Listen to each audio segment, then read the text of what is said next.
I see dead people. We all go a little mad. Forget you. You are under darkness. Here's Johnny. It's all for you!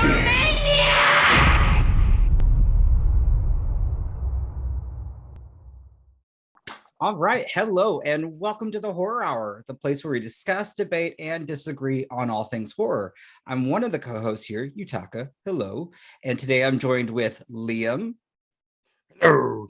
It's like the house bunny over there. And we have a special guest today. I'm super excited. We have the drag performer, Formelda Hyde. Hi. Hello, hi. It's so good to be back. I've missed you both so much. Oh my God. Well, we missed you. I mean, we had so much fun actually getting to chat with you. And also this look, everyone, y'all just need to appreciate this look because that is stunning.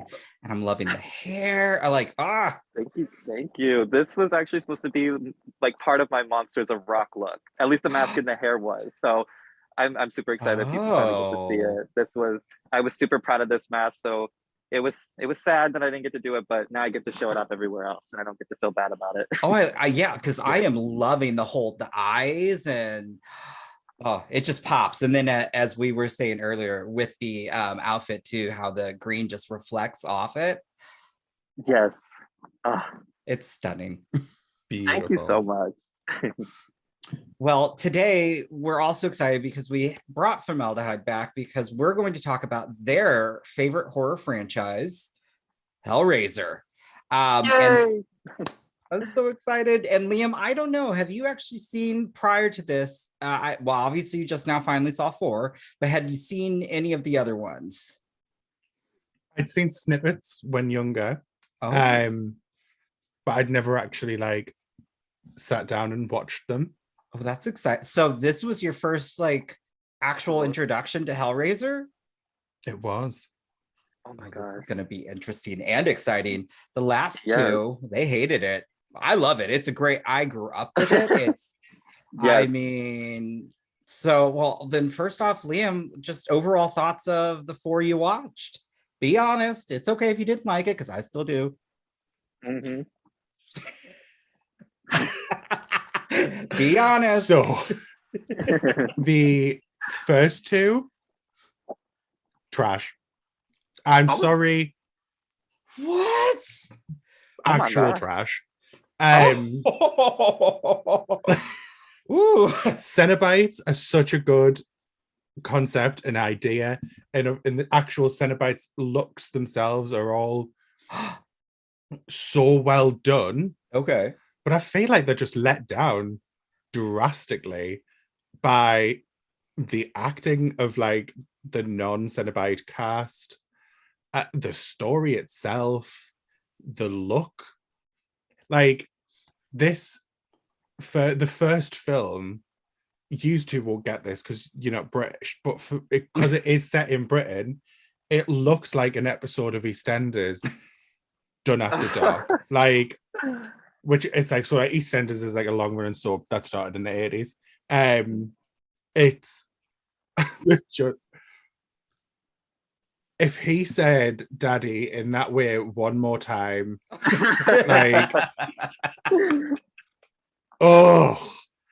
and then the one who was the auntie, the stepmom, whatever she was, the stepmom, that's it. Who did she audition for that went, you know what, she's a good actress, we'll give her more you say work. that about her? Oh my gosh, Julia. I was about to say, Julia really made it.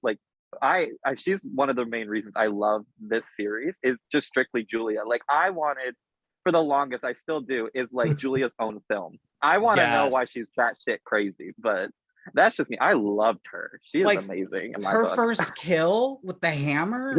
Yeah. You don't see anything. It doesn't matter. It's just. Well, that's what makes it scarier though, because you can hear everything. That was what made me oh my God! It gave me the biggest chills when I first watched it. Julia, she was just. It was such a transformation because I didn't think she was gonna have that character development, and then all of a sudden she's just off murdering bitches left and right. it was a big transformation and just within seconds. I I think could also, just tell she was a cow. Like Oh. you could just you met her and you were like, well, she's a cunt. Like clearly she's gonna murder some bitches. well, fair. Um, Okay, I'll give like- you some of that, but I love And the Kirsty. character. Oh, Yes. Jesus Christ. That girl, just put her down. Put her down. Man, Take it to the Liam is vets. just Jesus digging Christ. Oh into wow, go this. Oxes. I love this. But I will say in the third one, the Mhm. fourth one's I wouldn't say the fourth one's, even though it seems like everyone hates the fourth one, I didn't really mind the fourth one. Of course. Of course, I was gonna say. But the third one was, I did enjoy the third one because I think you got more of Pinhead, Yes. which and more of and more Cenobite stuff, which made it more enjoyable. Okay. Focusing more on them rather than humans trying to stop them. I agree with that. Okay. I would say I like Kirsty. I just don't think they gave her a lot to do because I feel like Julia became it felt like Julia was the bigger star in terms of just the acting. That's just how I view it. But I will say I love the first one because the practical effects when the bodies coming, like for that time, even still watching it, I'm like, that scene's impressive. I love Yes. I that. just laughed. Damn, Liam. Yeah, same with the first one. Like everything about it. I mean, like you said, with the practical and just everything about it, and then like obviously like doing my research a little bit when looking into the series a little bit more. I mean, the movie was done under $1 million, which at the time, like that is super crazy. Because now, yeah, especially with the amount of work that they did, because even today you don't see horror films done like this, and even if they do, like the practical stuff, it's not as good as like stuff like Hellraiser. I mean, I always go back to when I'm comparing movies, and especially when I find out a lot of it is done practical, I always go to this movie and compare it because I find this to be a good example of how to do practical the right way. Absolutely. And then to find out under $1 million, like that is insane because it is like a masterpiece when it comes to all of this, like set design and like the practical effects and I mean just everything. It was just it's unheard of nowadays to be able to do something like that. Oh yeah, definitely. Like and I also really enjoyed because obviously it's such a taboo subject, I think, for the 80s, and I love Clive Barker for bringing this tale to us of the pain, the pleasure, and how we intermix them, and that really, I mean, Pinhead's not truly from hell in a sense. He's just like, I always rooted for Pinhead, even though, what? I wouldn't even say he's technically truly evil. Exactly. Every time I talk to somebody and I say like, what's their horror like villain or something, horror movie character villain, and they say Pinhead, I'm like, I don't find him to be exactly villain. Now, later on in the series, yes, I do consider him a villain because I feel like 3 and 4 is when he really does become the protagonist and he is just killing. But in the first 2, I don't find him to actually be the villain. I mean, I think he's just in between, kind of like the judgment. He is the judge of sin and sinners. So I don't know. I don't really I find him in between. He's not necessarily good, but he's not necessarily bad. Yeah. And he's bound to the whole, I mean, if you don't open the box, I'm just saying, you're good. He's minding his business until you go into his territory. So you messing with the wrong one. And you can bargain with him. Like I still remember when I was watching the first movie and the way she's like, Frank's alive. And I was just like, damn, okay, Kirsty, you're kind of smart. Yeah, exactly. And even later on in the series too, I mean, he really does keep his promises. I know, I believe it's, I don't know if it's Deader or which one, when Kirsty ends up coming back into the series. And once again, I did like that one. Yeah, I did like that one too. Yeah, he still kind of seems like, I mean, those are my favorite because he keeps his promises. He's not malicious in a way in like the other films take him to be. Like in other ones, he's just in this world, and especially like in 3, Hell on Earth. I love the storyline, but it kind of seems like senseless killings in a way because they're just killing people in clubs that there's really no reason for it. Unlike in these two films, the people who are dying really do deserve it. They really do. Yeah. I I love the second one, but I was always upset that obviously Andrew Robinson never came back because of, well, budgets, or he wanted more money. And so that's why Julia came back, which I'm okay with that, because I thought she makes a great villain. And so Liam, I'm really like just kind of shocked. Well, what were your thoughts on Julia and the second movie, Liam? Still just a shade. Really? Oh my gosh. I said be in honest. your opinion, yeah, exactly. Just It is your, didn't yeah. care. I'm just surprised too, but I definitely respect it. I think growing up watching, as I said, things like EastEnders, she was acting far too much like the people in that show for me to be able to be like, oh, well, she's doing good acting. Because I was like, she's just being the same as a soap star. Mm-hmm. It's like, it's very like, I'm a bitch. Like, I guess I didn't get that, but that's different. I guess yeah, because here, everybody sees things differently. It's just, yeah. But I would be happy. Like the actress? I do feel like it is the actress that put us off. I found her just to be very soap star rather than okay, fledged actress kind of thing. Gotcha. Which is weird because she is in the Golden Compass, and I enjoyed her in the Golden Compass. She does go across as a soap actress in that. But that comes with age. I would be happy to watch more of these films, though. Oh, so well, that's good. I'm happy to hear that. Exactly. Okay. Well, I'll take that as a win. You're not getting that from George and Ben, so take it as well. Yeah, no, they hated this. They were like, "How dare you make me sit through this?" And I'm like, I don't think you understand the relevance, and I also just don't think you understand why they didn't like it. Okay, well, I guess it's so. To me, Pinhead is just iconic, but also I'm always just. I mean, I was slightly like, well, I was turned on back in the day. I'm like, okay. Yes, exactly. I was like, sure. And also, I mean, I did like Uncle Frank. I mean, he was clearly a bad guy, but he was, yeah. Awful. I didn't mind the one that came in the third one. That like dickhead who bought the pillar. Yes. Oh, he was quite hot. Name? Yeah. Like JD I think that's the only or something. Yeah, JD, yeah. He the only reason a lot of people like that movie. I see, I'm the opposite because I like the lead actress because she was in Star Trek Deep Space Nine. So I was always a fan of her. And I'm like, oh, this is completely different from what I'm used to seeing you as. And I also thought her character wasn't like, I love Kirsty, but obviously, you know, when they introduced her in the first film, she's still kind of, I mean, she's smart, but yes, she's that. And then in the second one, which I do like that it takes place directly after the first one, so I kind of loved that continuity.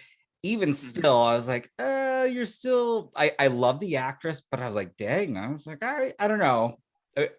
She also was smart, but same thing. She's like, yeah, I agree. I think, is her name Ashley Lawrence, the actress? Yes, I love her. And Kirsty in the book is like a lot different compared to what we get on screen. Because the one thing I love, the second film, in my opinion, is my favorite. I would always put it 2, 1, and then 3.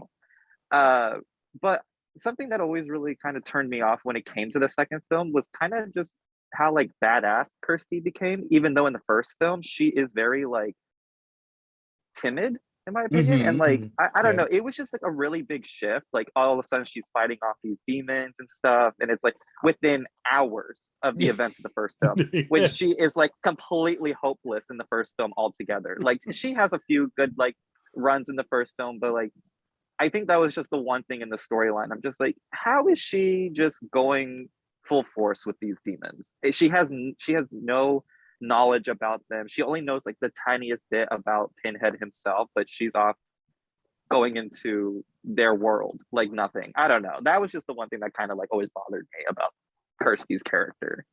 Like, how But I is do she, love her. how is she gonna full on skin Julia and wear That- her skin? Yeah, that was another thing too. I was like, that is just outrageous to like wear her skin around and stuff. I'm like, "Ah, okay, all right. It's a little much, but It came up. okay. I was like, okay. I mean, huh.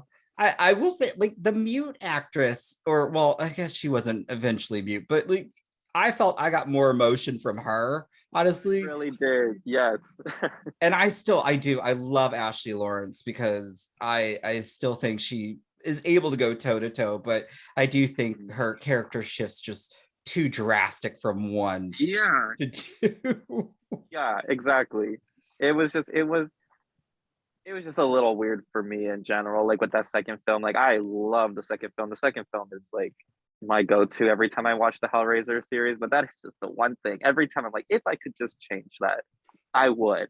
I would love that. Because I don't know why we always need in horror movies like the protagonist to be this upright, strong person going in. Mhm. Like I would have loved to see Kirsty and the girl being terrified going in there. Because I know I would have. Like Oh, I don't yeah. care.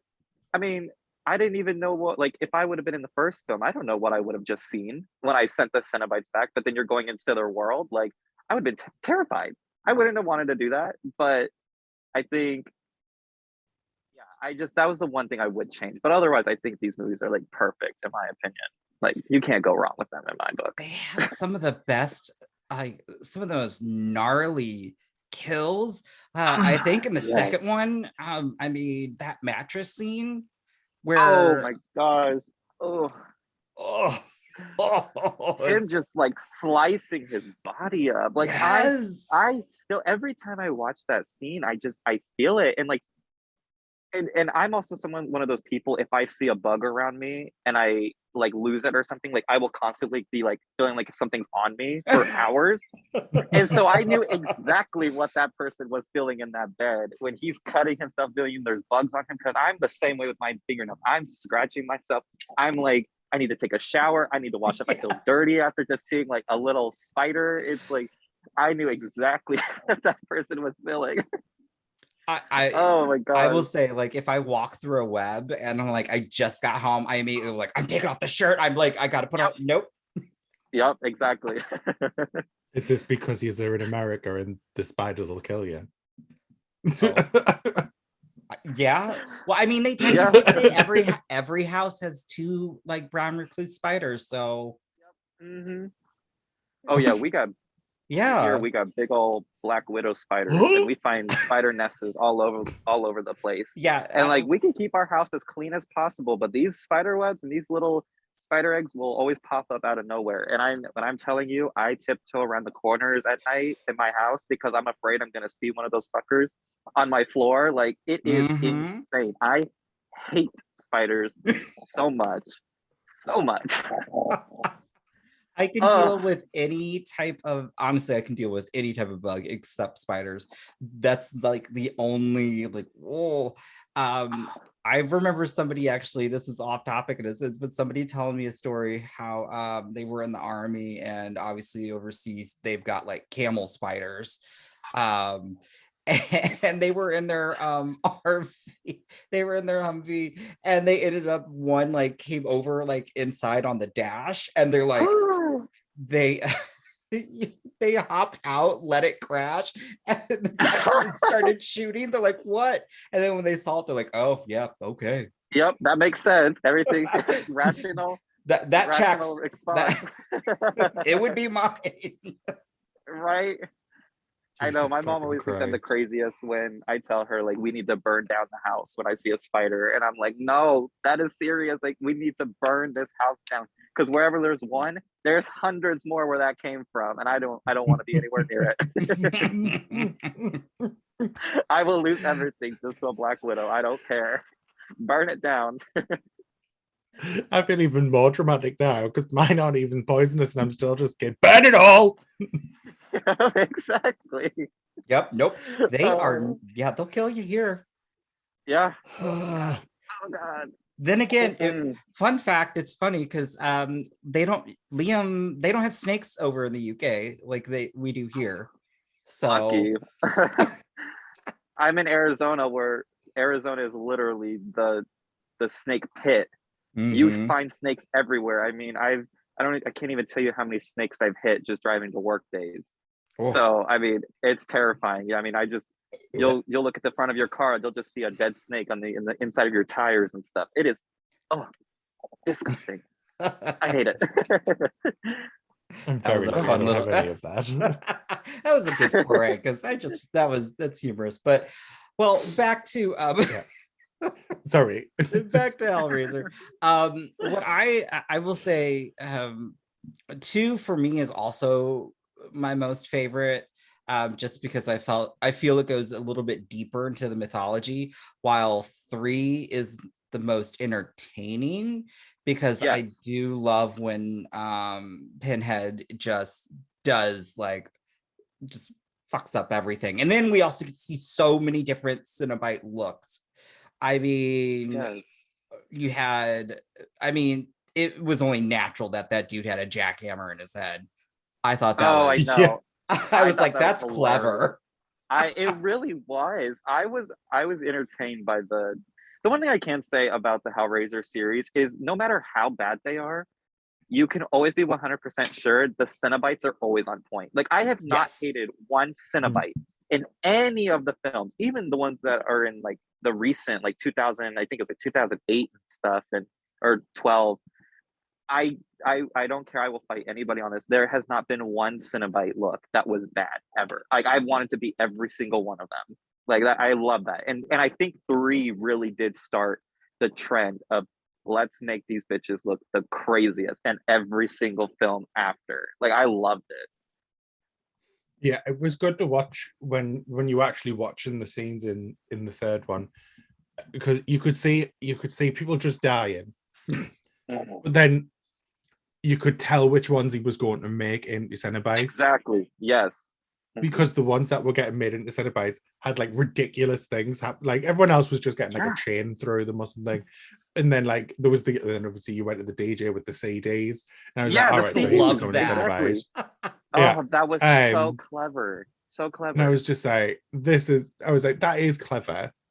And I think that's why I liked 3 more. Just because I enjoyed the cleverness of watching them make the Cenobites.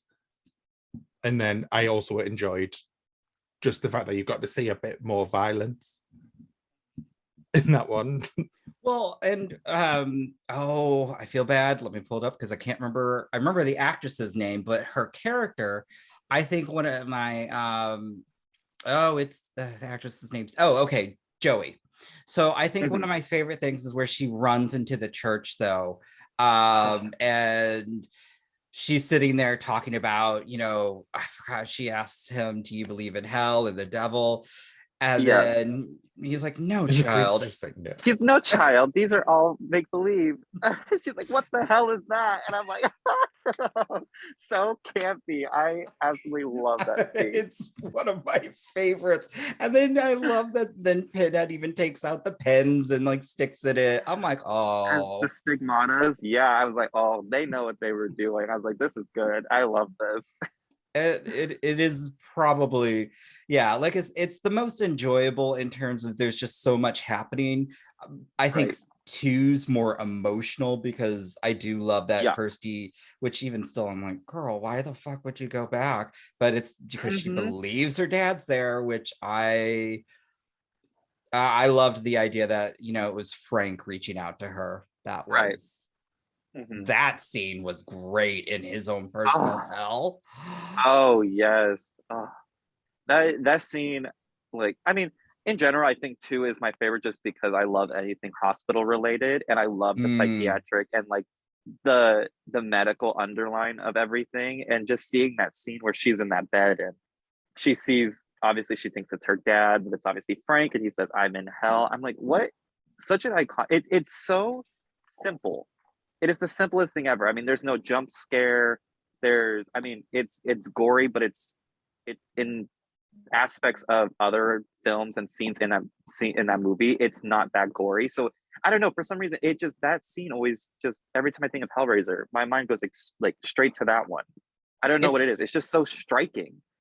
Absolutely. Well, I love, obviously, when you bring up the hospital aesthetic, because everything's so white and clean, and then you've got this Exactly, that body blood and red. yes. Yeah.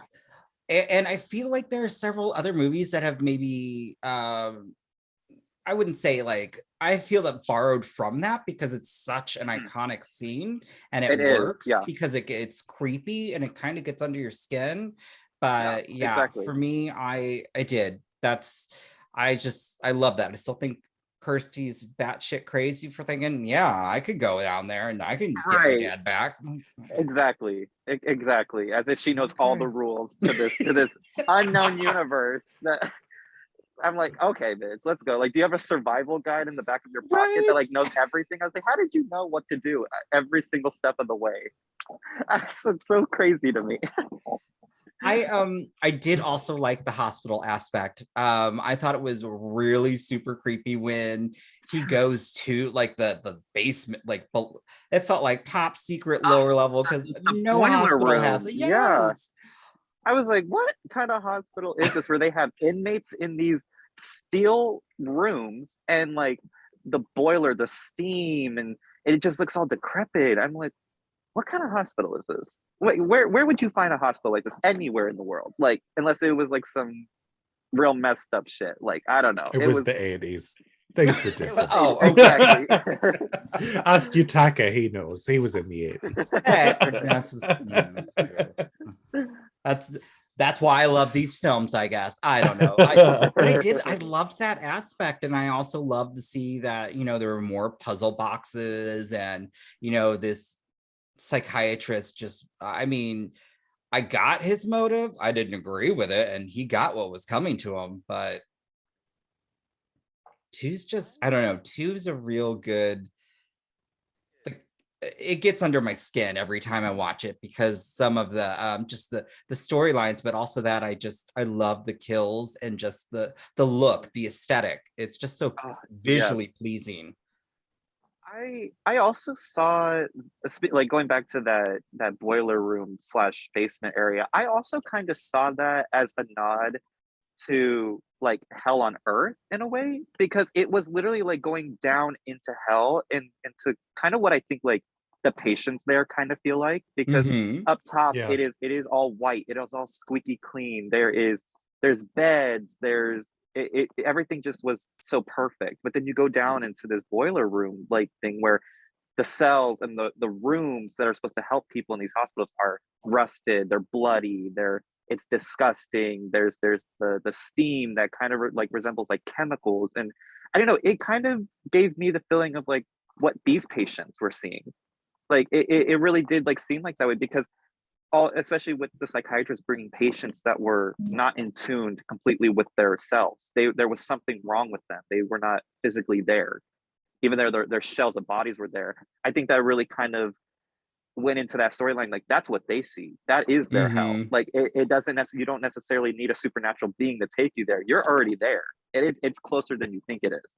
That's why I really like too, because I'm like, there's some underlining things and concepts that really do, like, if you look really closely, you can see like they were smart. This movie was a smart move. I agree. I hadn't thought of it like that, but that makes sense.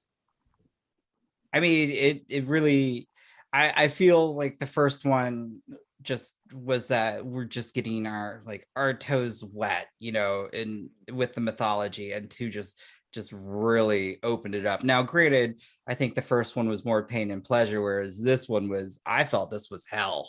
Like, that's why I really did enjoy that. But then of course, then you have the third one, which it goes off the rails, but it was a lot of fun. And that came out in the 90s, and that felt like that was a 90s horror film of that caliber. It was very, the jump was a lot, even though it didn't seem like it was that big of a time jump between them making it. Like aesthetic wise, It was completely different. yeah. It was and I think it was also targeted too. I think this was when the series started getting targeted into like trying to jump to the younger audience, the more like teenager or young adult, because the first two films, not that they feel old, but they do feel like more of like a horror like fan's dream, like where it really does speak to the horror genre. And then the third film goes really into like, oh, let's just have fun. Let's let the viewer have fun with us. Something that you don't have to be 100% focused on the storyline. I mean, because I don't think that movie had anything to do with storyline. Like it was all over the place. Storyline was pretty irrelevant. I think it really was just them being like, we need to get a younger audience to obviously like promote the film and stuff, but it's also just to be fun, just to have fun. That's why I liked it. Put as many Cenobites as you can in this. We don't care about anything else. Which true. As I was watching this, I don't remember anything per se about the plot. I mean, we get to learn a little bit about Pinhead's backstory, which I felt was just odd and hokey to me. I was like, this seems. I quite enjoyed that. Really, it just felt so out of place. Not really. PTSD is quite like, I think for a 90s film to be talking about PTSD in a someone coming back from war, that's like quite ahead of its time. We're just getting around to start talking about that now. The message was good. I don't know if maybe the way that they presented it was a little confusing to me, especially if like I said, with them trying to go with a younger audience. And this film kind of felt like they were trying to make it where you didn't have to watch the previous ones. But then the second one also goes into kind of that backstory of Pinhead too. And I'm like, did we need that though? Did we need to know they were humans beforehand? I mean, I kind of figured they already kind of were, but getting into like the military and him being a sergeant, I like that. It was just the combining of the two when he was supposed to be kind of like his soul was supposed to be split up. That was weird to me because I'm like, how did he get into the statue?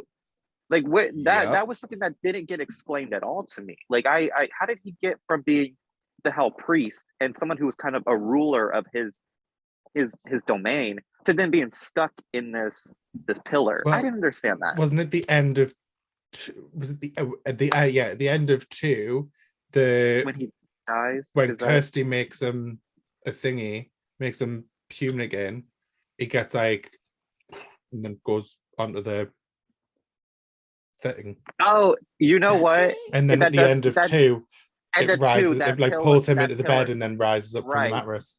I did forget that at the very end of 2 where the pillar comes up from the mattress. I do remember that now. Yeah, that makes sense. Okay. Now I'm curious as a club owner, who the fuck wants that in their club? I don't care.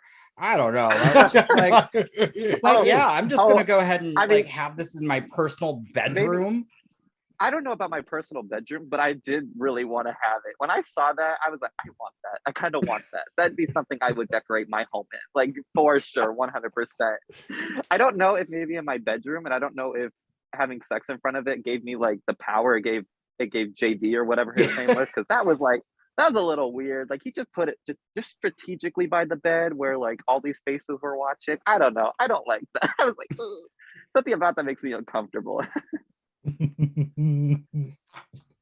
think just something about him in general made me uncomfortable. He was a horrible person, so he kind of got but I did like that one girl's death that got like skinned.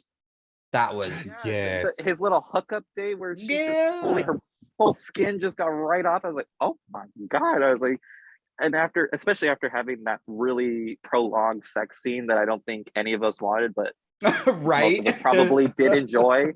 It was like, oh my god, there was just so many different emotions just within 5 minutes of that scene. I'm like, I don't know if I'm supposed to feel like kinky and all a sort of way, but then you're seeing this girl get skinned. I'm like, I don't know what y'all want me to feel. I'm getting all these mixed emotions. I don't know if to be scared or to be horny. Right. Or both at the same time. I was going to say both. Exactly. I mean, that's part of, Hellraiser. I am then curious, since you just watched it, Liam, what are your thoughts on the fourth one? Because that one, okay, I will say, when I watched the fourth one, I don't feel like it took any care or consideration to any of the films prior Yeah. at all. Yeah, it did seem very separate to the universe. I did chuckle when I seen Adam Scott.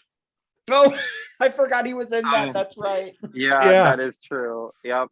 I was like, oh, okay. Clearly a very early role, even though he looks exactly the same. Yeah, that man doesn't doesn't age. It could have Yeah, been a year never. ago. Exactly. It was. I don't if you take it out and don't act as if it's like a continuous story, I think it's quite enjoyable because obviously the 96 aspect of the film does follow on from the end of 3, where the end of 3 is showing you the building. So like you still do get a slight continuation, so that I didn't mind that.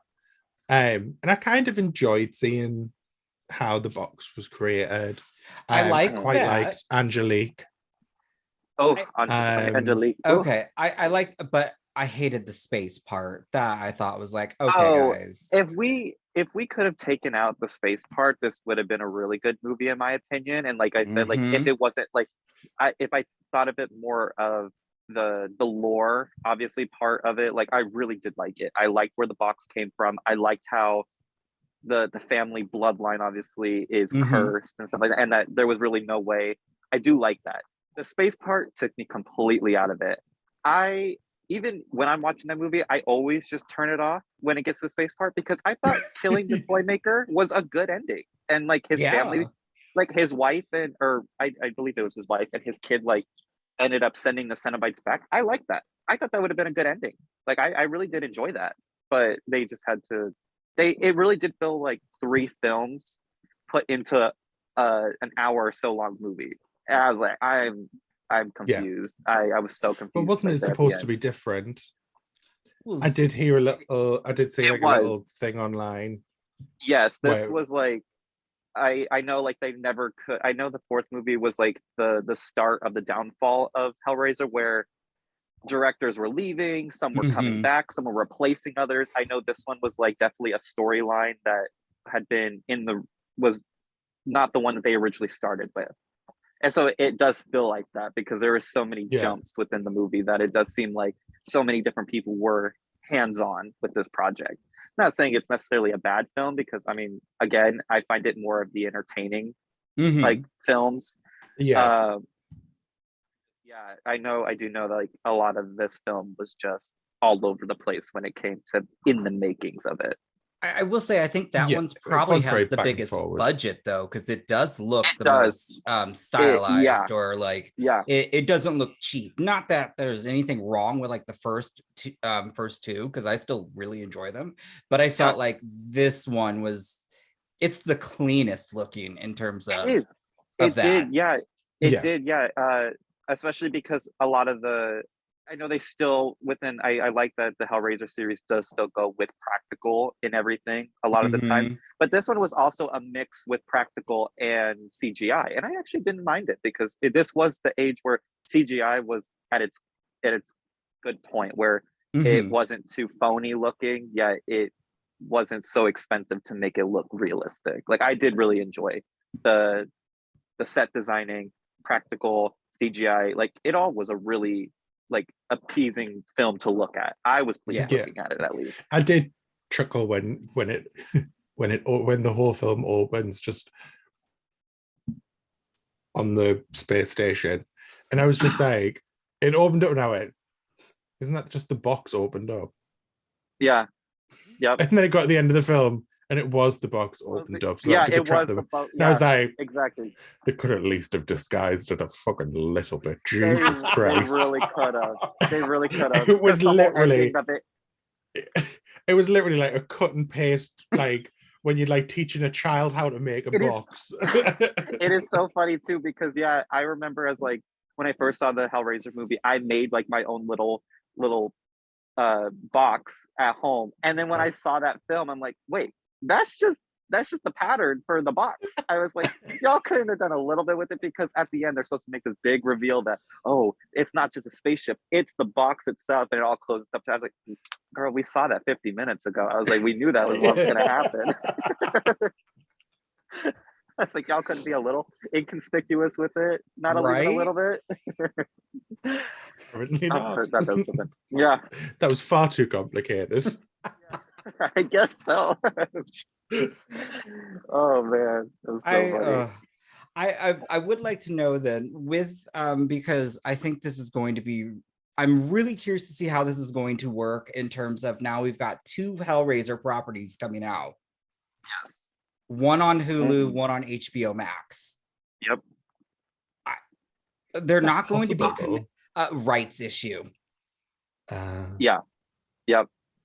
I believe, is it the Hulu one where Clive Barker finally got the rights to it? I believe, or was that the HBO? I can't remember. Oh, it's the whoever's has the female Pinhead, which I'm really excited about. I'm excited for, because I love that actress. Oh, I love her too. And okay, so then that must be the one, because in the book, Hellraiser, or Pinhead, obviously, he is described as a female. They never described Pinhead as ever being male. They said they were kind of in between, but the pins that were stuck in his head were encrusted with jewels, and his voice was feminine, and his silhouette was a little bit more feminine.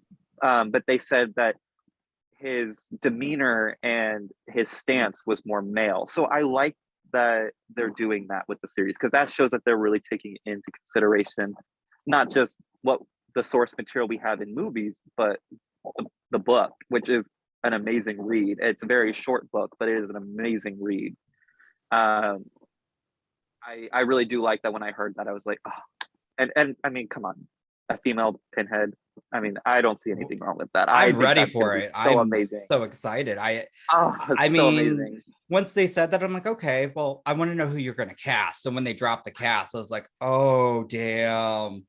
I was like, that's A little funny thing too was, I don't know if you guys heard, but Gotmik actually auditioned for it after they saw her, obviously her final, and I was like, okay, I could see it, but I don't know if they necessarily deserve it just from doing a really good thing. But I did think it was really funny, and I think that would have been really cool to see a Rue girl and someone like Gotmik having that opportunity. But the actress that they have playing now, I mean, I'm like, I perfect. You could give Gotmik a cameo. I love Gotmik. I don't know if Gotmik can act.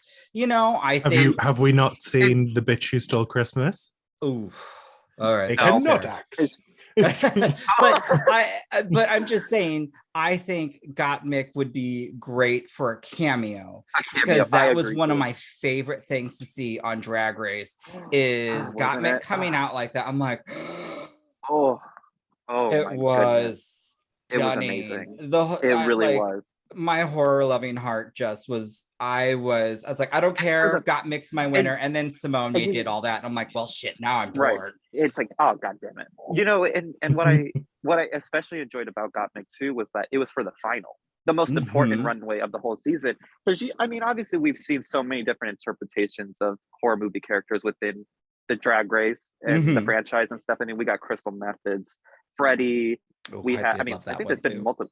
Yeah, and it's like none of them really made that for their final. It was always something on the side. It was always something, or like, what's the other one?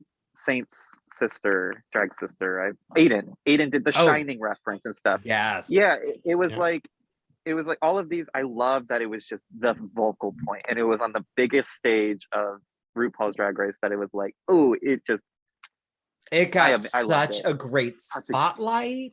I was it's probably one of my favorites from that season, just because but yeah, they could have given no, it is Hulu. Oh, Hulu's got Hulu that's got that. Yeah. Wait, then I mean, I'm gonna be watching both, but I was about to say I will be watching both, and I will be just as excited for both of them, regardless of who's playing. Honestly, I think That's true. I think it is time. We need Hellraiser back on our TVs. We need it to be done.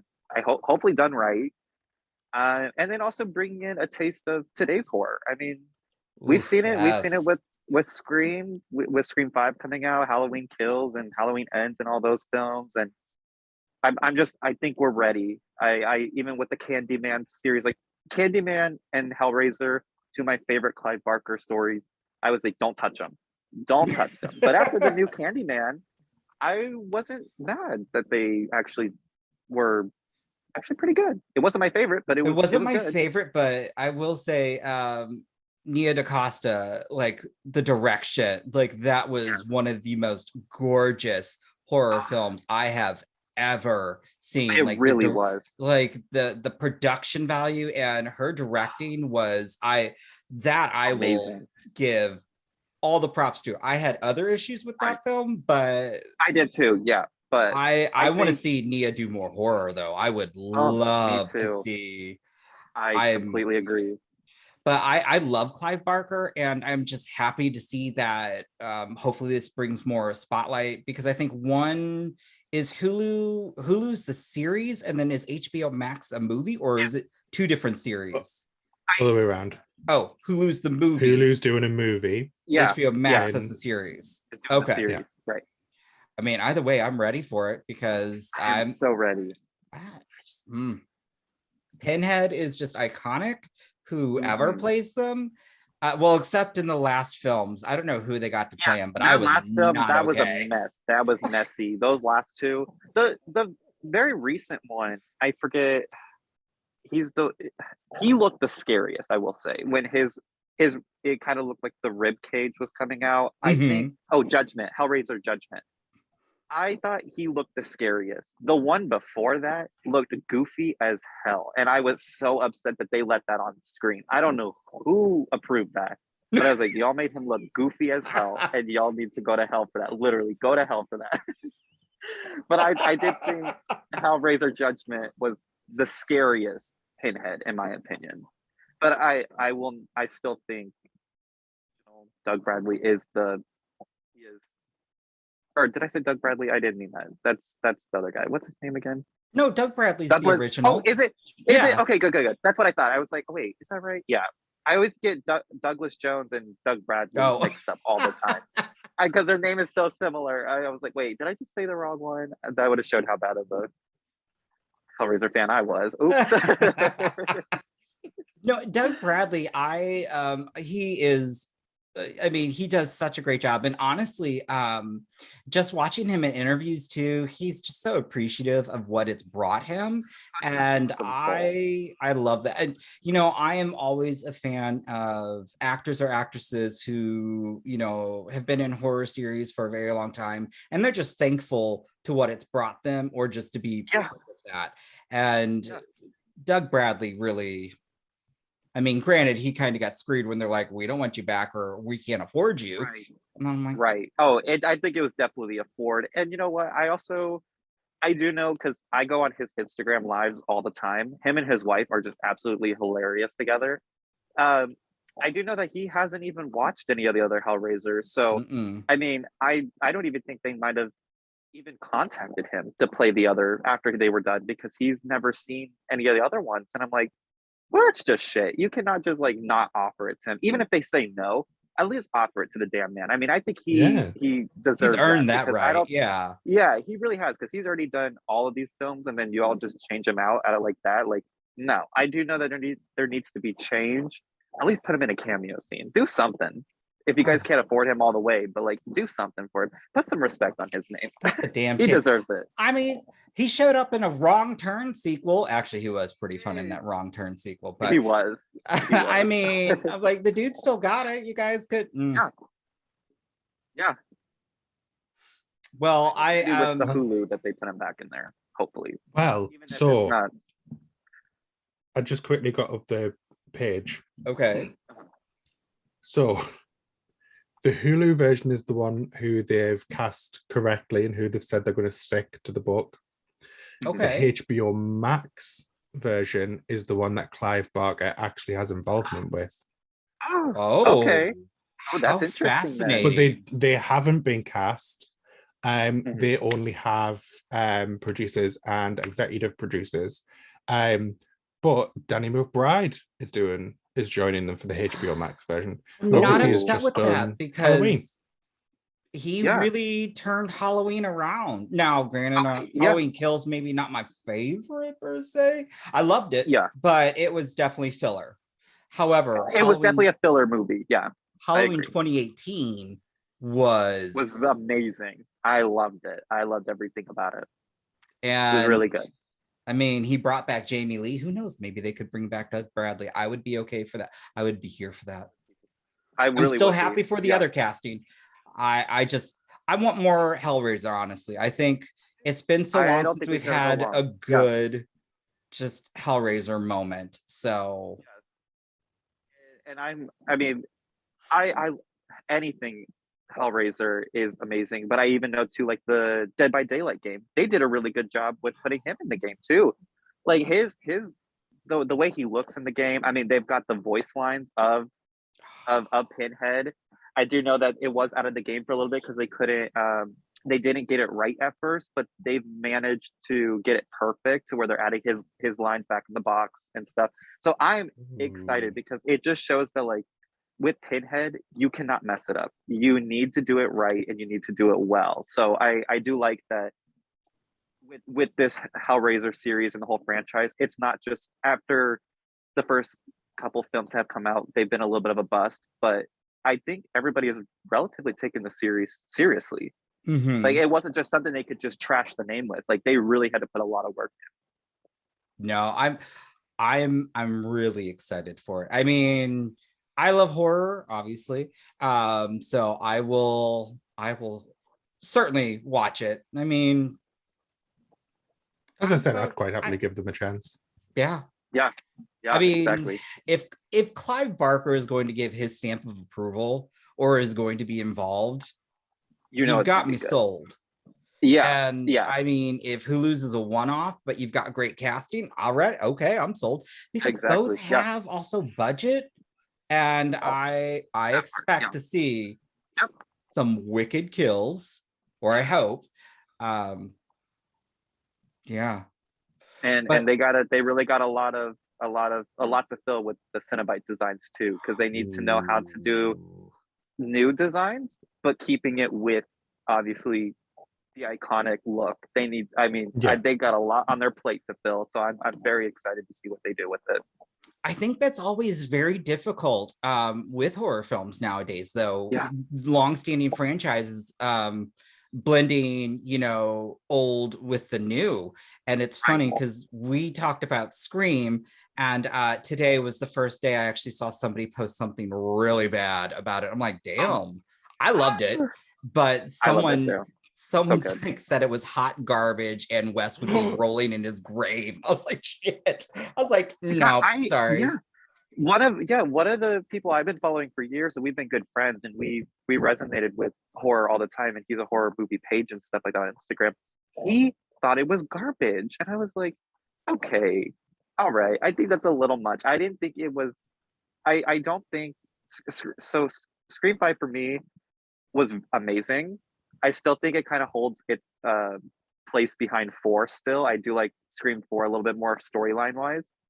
But I didn't think it was a bad movie by a long shot. Like I thought it was an amazing movie. It was absolutely beautiful. So seeing people say it was garbage and stuff, it throws me back because I don't think any of the Scream movies are garbage. Even though some of them might not be the best, but I don't think they're at all. None of them are a bad film at all. But people who said number 4 was garbage when that came out, they're now looking at it differently and saying, you know what, actually it was quite good. Yeah, it's a great rewatch. I'm just saying, but it'll be very interesting because I feel that's going to be, in franchises too. Like I will certainly, when the new Hellraisers come out, I am certainly going to compare them to what's come before them. But I'm hoping that they can do something great that is somewhat nostalgic, but something new that we've not seen, because that I think will be I think that to me will be key. Yeah, I agree too. 100%. If not, it's going to get crazy roasted. would it But be Oh yes. if they Oh, released God. both at the same time? I'd be okay with it because I'd be watching. Exactly. I would have all Yeah. this time to watch it. I would clear my schedule just to watch both of them. I would be, if it's on HBO Max, all I ask is do not do weekly episodes, which they probably good will. They I'm going to want to will. binge it. I mean, that's so, I think streaming services, the only thing Netflix does right in terms of they do a few other things, but out. they put it Yeah. all at once. They And do, yes. some of us who are able to binge it, we binge it. If you can't, it's cool, because I'm not going to go and spoil it for other people. Right. I'll spoil it for myself, but Exactly. I just but before we go, we did put on Reddit that we were going to have you on, and I wanted to see if we could ask some fan questions. Of course. Oh my God, yes. Because to be honest, everybody, I will say, honestly, every time that we've had any of the Dragula artists on here, people just love it because you all are so much fun. But I joke with the other co-hosts, but I mean, drag really made this channel. So I don't think we would have as much if it were not for any of, for Dragula and just for you all coming on. So that means a lot to us. Oh my gosh, I love being here. It is And it so allows fun. me to say it was me. Yep, right. Yep. Exactly. He does. So one of the first questions, which I kind of was already going to ask myself too, would you ever think about appearing if they did Resurrection? Of course, 100%. It is so funny because now anytime I post anything on Instagram or anytime I just think of drag in general, it's always being compared to Resurrection. And I mean, there has been hundreds of people who have told me I should do it, and there wouldn't be a doubt in my mind. I would 100% do it. It seems like so much fun. The thing I really loved about the first Resurrection is it's not a competition, even though we are fighting for a chance back. It is more about showcasing what is important, and what the Boulets think is important is the art, is the struggle when it comes to art, is the backstory of everybody. It's not us in a room together arguing about who's going to make it to the top and stuff like that.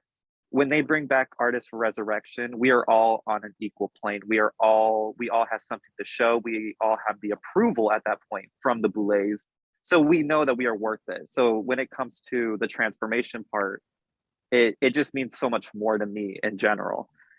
So every time I just think about another Resurrection, I get so excited because I would love to reappear again. It would be my dream.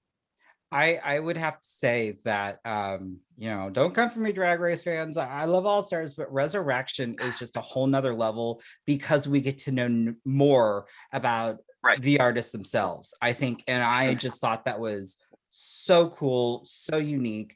And like you said, yes, it's a competition, but it's more than that.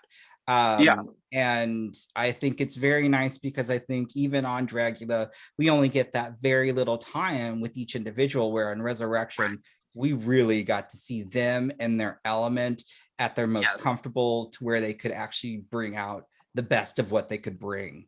Exactly. Yeah, it is just one of those platforms. I mean, Dragula as a platform is already so amazing, but Resurrection really does stand out as being the best. Like it really is. And I say that as a fan.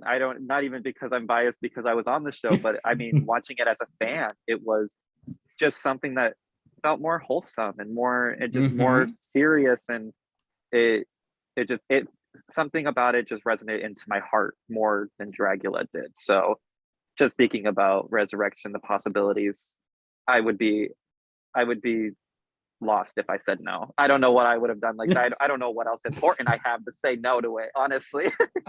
I don't think anything else would come near it for me to say no. So I'd be an idiot for saying no if I did.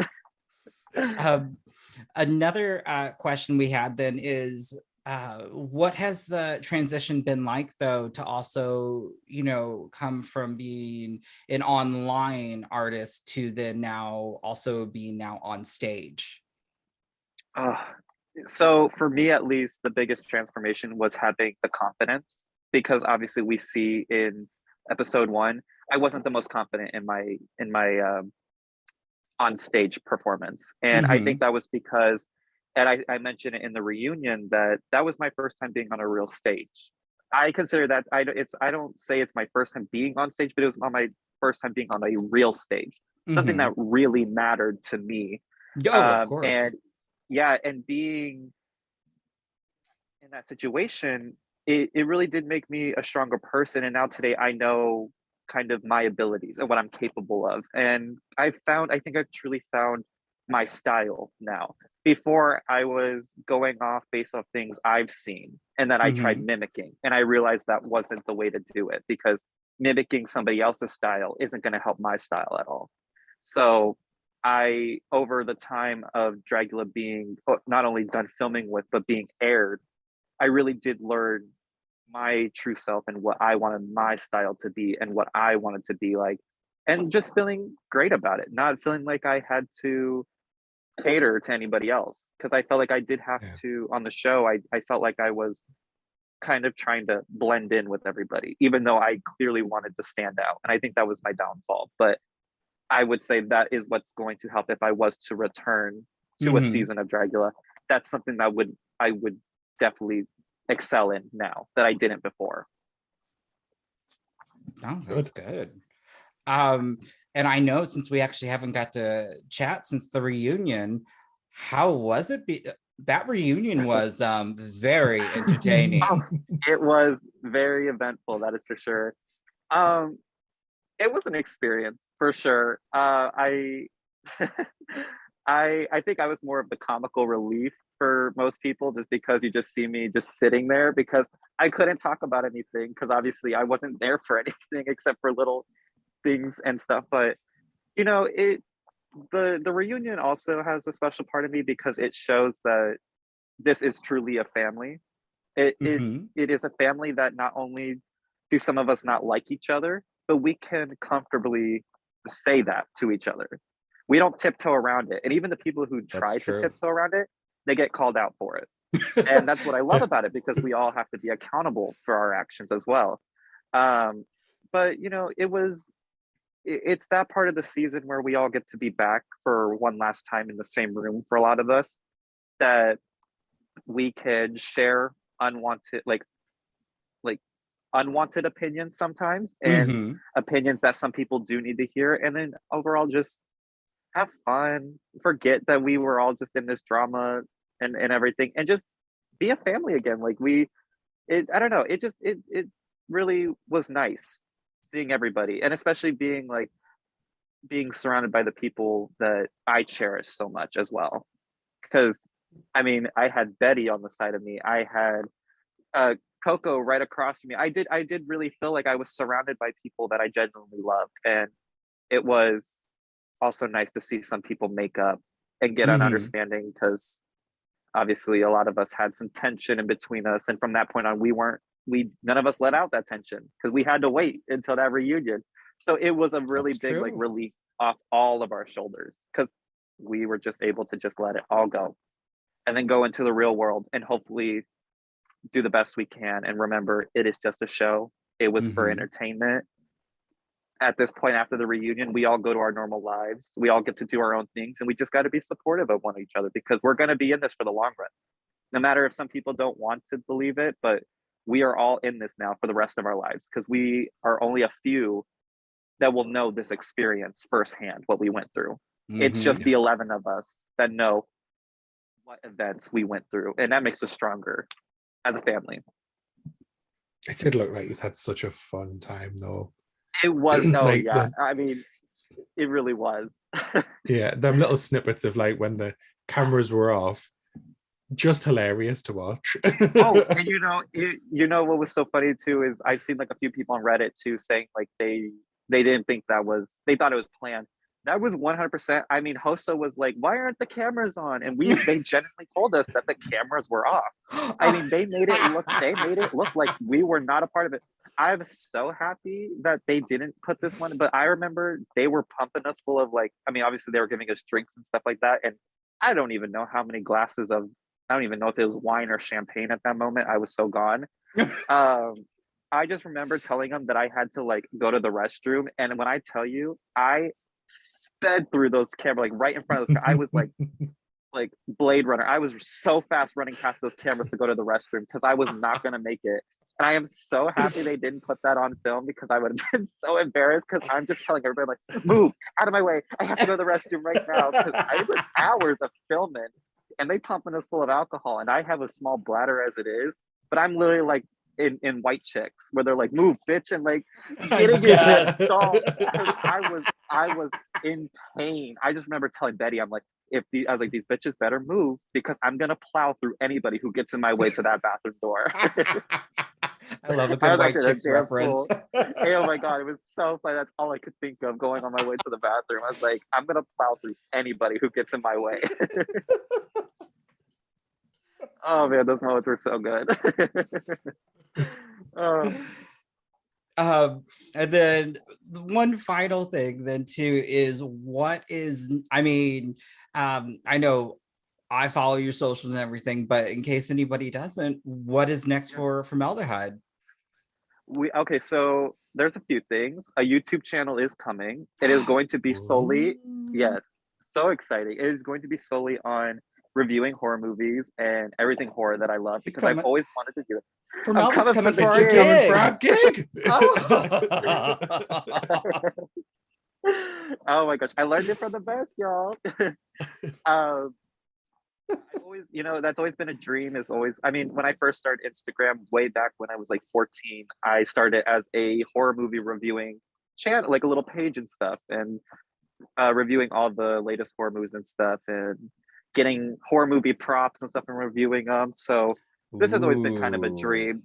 Yeah, it has always been a dream of mine to have something like this. And so the YouTube channel is on its way. I know I've already filmed a few episodes and stuff like that and getting stuff ready. So excited for that to come on. There's going to be a lot of cool special guests and stuff to join us.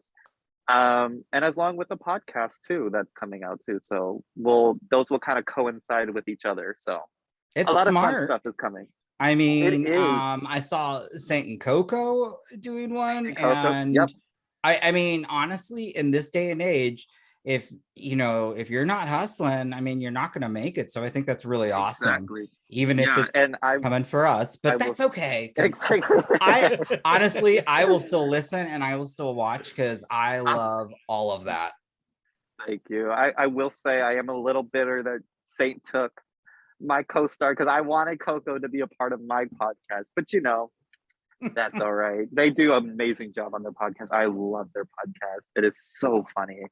And so insightful too. I love the both of them. But yeah, I'm excited to see. I know Bitter just started her YouTube account with her show. So, it's all coming together and I really love it. I love where everybody's going. But yeah, those are the two things for me that I'm getting going. So I'm excited for those, especially with this new year. Oh, well, that's exciting to see. And we will promote that too, because I mean, there needs to be more horror out there. And I think, needs to, yes. When it comes to critics and reviewers, I think that on some of them get horror and I appreciate that. But then I've seen others that they'll review it and I'm like, I don't think you understand. Right. Exactly. So to know that another fan of horror is going to be out there reviewing horror, I think that's amazing. Thank you. Yes, I'm extremely excited. This, like I said, it's always been a dream of mine to make this kind of a serious thing, and then to also add drag, which is also a big part of it. I think it's going to be a really good mix of things because I don't think I've quite seen very many. I know a lot of drag content is there, but it's not a lot of horror drag content still. Even though Dragula is a really popular thing, there needs to be a place like that on YouTube. There needs to be a place on Apple Music and stuff like that where drag and horror is of one and stuff like that. So I'm extremely excited to see that because it's something not only me as a creator wants to do, but it's something me as a fan would have liked to have seen years ago. Yeah. So for me to know exactly what I want, I think this will be a really good step in my career to just do it, since I'm not seeing anybody else do it anytime soon. Like you're the at least for me, person to do it as well, Mm-hmm. because it takes it takes a fan to know what other fans want. So if you're going into this space, you know what people want. So it allows you to be able to provide it, and exactly. everyone's winning. Yeah, no, I think like at us as fans of horror, but also of drag, it's been honestly a huge delight just having you come on, and then all the other drag artists that have come on. We love talking about that. So I don't want also anybody think we do have more guests coming. So we're not competing, I promise. But don't come for us. Never. But yeah, no, this has been super awesome. We'll put all your links down below. To everybody watching, to everybody listening, thank you. And then until next time, I don't know. Don't forget to comment and subscribe. And like. See, this is why Liam's here. Yes, like, comment, subscribe, hit that notification bell. We do have merch, all the links below, and we do have more guests. Well, I guess I could tell you a couple of them. We are having Sig come back as well, Sigourney. And we are having Coco come back, and maybe a special guest. So stay tuned. We'll have more reviews, more interviews, and till next time. Bye. Bye. You have been listening to the Horror Hour. See you next time.